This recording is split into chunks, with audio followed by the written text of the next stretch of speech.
Tormented by all the stories of mass rape and Roman children sold into slavery, he sent his family ahead of him. On the road, he was astounded to receive a letter from an unknown Goth. He says he wishes to buy a piece of my property and has actually sent me the price of it. I am astonished. It is nothing like its true value, of course, but in the circumstances, it seems like a gift from heaven. Paulinus. There's no doubt that the Mediterranean was seen by much of the rest of the world as a sort of El Dorado, as California. It's where you want to be. There was the good life. It's very wrong to think that the German tribes that were trying to invade the Roman Empire and who eventually bring about its collapse in the West were seeking to destroy it. They weren't. They wanted their piece of the action. They wanted to be part of it. They wanted to be part of this great world. And when they take over in the West, they behave like mini Roman emperors, great Roman senators, because this is the good life. Alaric's sack of Rome in 410 AD was not the end. The Eastern Empire was still strong. From its wealthy cities in Turkey and the Middle East, it viewed the disintegration of the West with growing detachment. It would slowly become the Byzantine Empire, but go on calling itself Roman until the Middle Ages. The Western Empire staggered on for another 60 years. There were still emperors in Rome, but their control was evaporating as the power of the central bureaucracy crumbled. The Western Empire now did nothing for the provinces except tax them. Local Roman nobles soon felt they were better off without it. They came to see themselves as free agents, fortifying their estates, making their own deals with the barbarians, even intermarrying with them.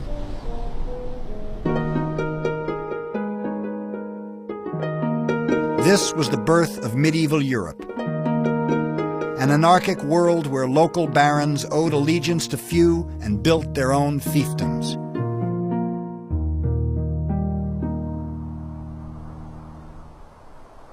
The disintegration of the Western Empire drove even more people into the arms of the Christian Church. With this world collapsing all around them, they sought refuge in the next. Paulinus was one of them. After the Goths took over his estates, Paulinus threw away what little he'd rescued. He wandered on foot through Spain and finally found his way to the south of Italy, where he ended his days as the abbot of a small monastery. His poverty came to feel like a blessing.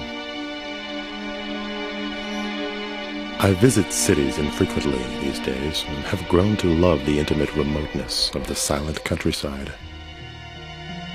Solitude is conducive to the spiritual life. I feel that I am fashioning and strengthening Christ within me every day. I strive for the kingdom of God, as once I strove for position. I attend to heavenly goods as carefully as I once attended to earthly ones. Paulinus.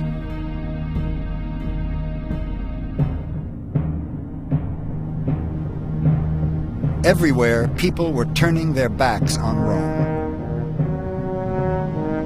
In 476, a Gothic commander quietly told the last Roman emperor of the West he was out of a job. The emperor withdrew to his villa by the sea. Nobody cared or even noticed. By a strange twist of fate, the emperor's name was Romulus. Over 1,000 years had passed since the first Romulus, that legendary wild man reared by a she-wolf, killed his brother and founded Rome on the banks of the Tiber.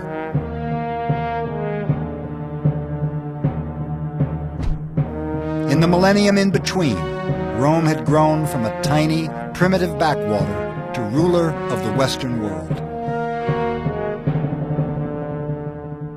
The achievement of the Roman Empire is extraordinarily impressive. Conquest, commitment to discipline, to winning, to victory. to war. And in the history of the human race, the creation of large empires has been fundamentally important, even though it's no longer fashionable.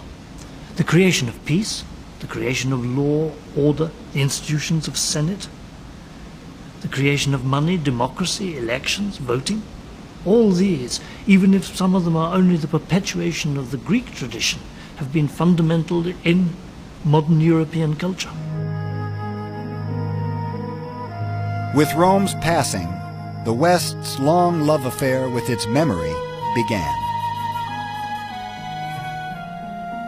Paradoxically, it was the Christian Church that faithfully kept the language and culture of its former persecutor alive. Simply walk into any church. In its architecture and design, you have just walked in to a Roman imperial palace. Sit down in that church and perhaps listen to the church service, listen to the liturgy, listen to the hymns. You are listening to Roman imperial court ceremonial. The structure of the buildings of the Christian church, its liturgy, its choirs, its priests, its bishops, are imitative of Roman imperial court ceremonial. In the centuries that followed her fall, Rome was reborn again and again. The guiding idea of the Italian Renaissance was the rebirth of Rome and its classical ideals. When the founding fathers of the United States sought a model for their new country, it was to Rome they turned. Raised on the classics, they poured Rome's republican ideals into the Constitution. The early Roman Republic inspired democracies and high ideals down to the present day.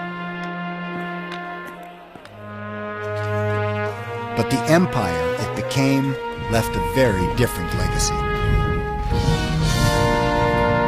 When the French Emperor Napoleon claimed to have Roman blood coursing through his veins, it wasn't the Republic, but the empire and its all-powerful rulers he was thinking of. The great danger is that we believe that the Roman Empire was a good thing. That is a 19th century view. It's the reason why in Britain people learnt the classics. They learnt the classics and they read their Livy in order to know how to govern India, because Britain saw herself as doing exactly what the Romans had done. We have not yet properly written the post-imperialist history of Rome that will come and realize that this whole thing, great though it was, has its negative side. It has its violence, it has its dark side. That dark side of Rome was ruthlessly exploited by the fascist dictator Mussolini, who openly styled his regime as a new Roman Empire, and himself a new Emperor Augustus.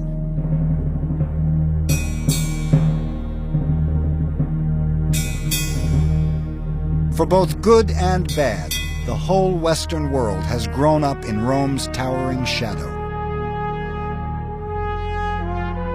Nurtured on its stories, imitating its heroes, always trying to learn the lessons of its republic, its empire, and its fall.